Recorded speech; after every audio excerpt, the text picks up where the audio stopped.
मेरा नाम है रोहित सर और मैं वीटी चौकसी सार्वजनिक कॉलेज ऑफ एजुकेशन में अभ्यास करता हूँ। एलपीसी के अंतर्गत मैं आपके समक्ष कहानी पठन रजू करने जा रहा हूँ, जिसका शीर्षक है रोज का परिणाम और उसके लेखक है ललितभाई रबारी। पुराने जमाने में व्यापार का सामान लाने ले जाने का काम बंजारा करते थे। एक बंजारा था, वह अपने ऊँटों पर गांवों का माल सामान लाकर शहरों में ले जाता था और वहां से मिश्री, गुड़, मसाले आदि भरकर गांवों तक ले आता था। लाखों का व्यापार था उसका, इसलिए लोग उसे लाखा बंजारा कहते थे। लाखा के पास एक सुंदर कुत्ता था। कुत्ता बड़ा वफादार था। रात को वह बंजारे के पड़ाव की रखवाली करता था। अगर चोर लुटेरे पड़ाव की तरफ आते दिखाई देते तो कुत्ता भौंक भौंक कर उन्हें दूर भगा देता था। बंजारा अपने कुत्ते की वफादारी से बहुत खुश था। एक बार बंजारा व्यापार में मार खा गया और लाखों का नुकसान हो गया और उसे रुपयों की जरूरत आ पड़ी। वह राधनपुर के एक सेठ के पास पहुंचा और उसने अपनी बात बताई। सेठ ने कहा, रुपये तो मैं दे दूंगा, मगर उसके बदले में तुम क्या गिरवी रखोगे? लाखा बोला, सेठ जी, मेरे पास टूटी कौड़ी भी नहीं है। मैंने व्यापार में सब कुछ खो दिया है। मेरी जबान पर विश्वास रखें और मुझे रुपये दे दीजिए।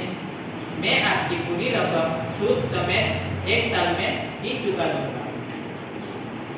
सेठ बोले, कोई बात नहीं, तुम्हारे पास यह कुत्ता है तो तुम इसे ही जमानत के रूप में दे दो।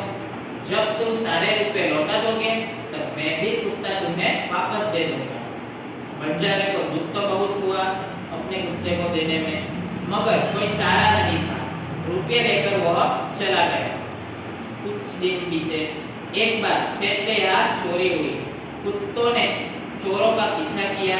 दूर जंगल में जाकर चोरों ने सारा माल सामान जमीन में गाड़ दिया और वहां से 9-2-11 हो गए। वहां कुत्ता भौंक भौंक कर सेठ को ले आया।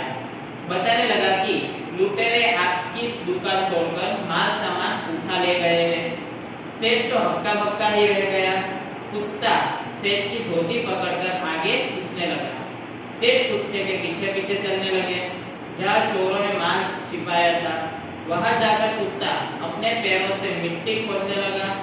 थोड़ा ही खोदने पर सब सामान निकल आया। सेठ की खुशी का कोई पार नहीं था। वह कुत्ते को प्रेम से थपथपाने लगा। कुत्ते की वफादारी पर वह मुग्ध हो गया।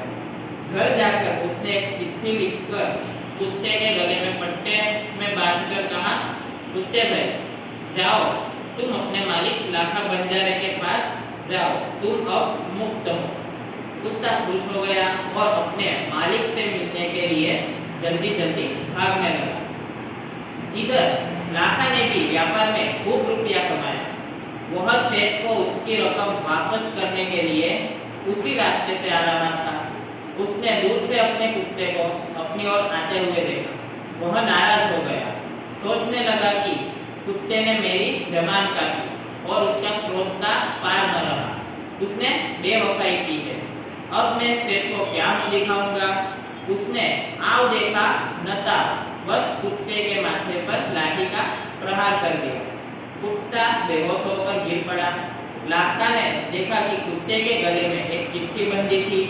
उसने उसे खोलकर पढ़ा और उसमें लिखा था कि लाखा, तुम्हारे कुत्ते ने मुझे सूद समेत रुपये लौटा दिए हैं। अंततः कुत्ते को मैं मुक्त करता हूँ। उसने मेरे घर की चोरी किए गए माल सामान को वापस दिलवा दिया है। खुश होकर मैंने स्वयं उसे मुक्त कर दिया है। लाखा तो चकित हो गया। वह चिल्लाने लगा, हाय, यह मैंने क्या कर दिया? हाय, यह मैंने क्या कर दिया? वह कुत्ते के शव को अपनी गोदी में लेकर फूट फूट कर रोने लगा। लेकिन अब पछताए वो क्या जब चिड़िया चुग गई खेत। उसने उस वफादार कुत्ते की समाधि बनवाई जो आज भी पाटन जिले के राधनपुर के तालाब के किनारे खड़ी है और उस कुत्ते की वफादारी की कथा सारे संसार को सुना रही है।